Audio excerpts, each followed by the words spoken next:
আপনার পোষা গরুর এখন আর হারিয়ে যাওয়ার ভয় থাকছে না। ডিজিটাল পরিচয় হিসেবে মোবাইল ফোনের সংরক্ষণ করা যাবে গরুর নাকের ছাপ, প্রজনন সংক্রান্ত তথ্য, পশুর শারীরিক অবস্থা সবই জানা যাবে এআই ভিত্তিক প্রযুক্তিতে।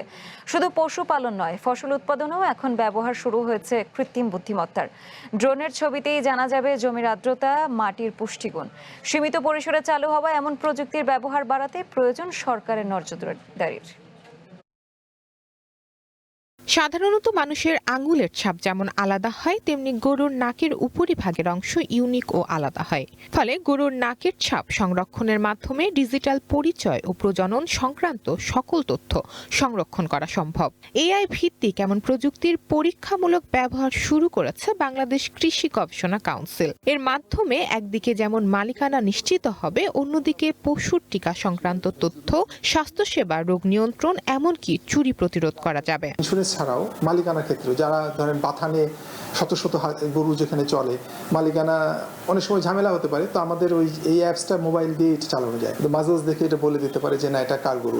উন্নত বিশ্বের মতো দেশেও স্বল্প পরিসরে চালু হয়েছে এআই বা কৃত্রিম বুদ্ধিমত্তার প্রযুক্তি।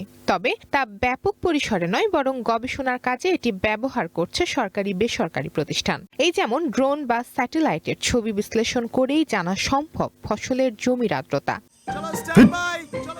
লাইফে কোনো কিছুর গ্যারান্টি নাই, তাই ইন্স্যুরেন্স করুন সিটি ব্যাংকে, কারণ ইন্স্যুরেন্স করলে সিটিতে সুরক্ষা পাবেন নিশ্চিন্তে। সেচের প্রয়োজনীয়তা কিংবা পুষ্টিগুণ, উন্নত বিশ্বে প্রচলিত এমন এআই প্রযুক্তি চালুর ব্যাপারে এরই মধ্যে উদ্যোগ নেওয়া হয়েছে। কৃষির ক্ষেত্রে এআই টেকনোলজি ব্যবহার করার একটা বড় ক্ষেত্র হলো আমাদের প্রিসিশন এগ্রিকালচার।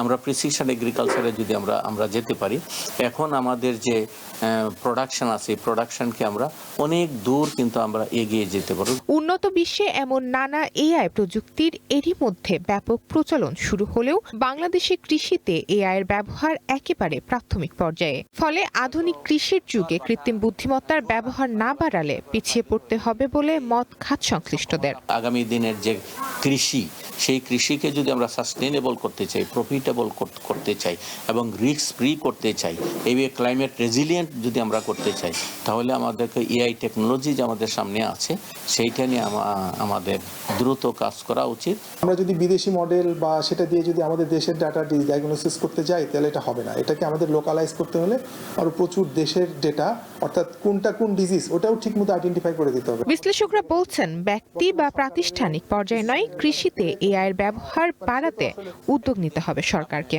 এজন্য একদিকে যেমন প্রয়োজন দক্ষ জনগোষ্ঠীর, অন্যদিকে সরকারের নীতিগত সমর্থন। রিভিউ করে। স্বপ্ন স্মৃতি, ওয়ান নিউজ, ঢাকা।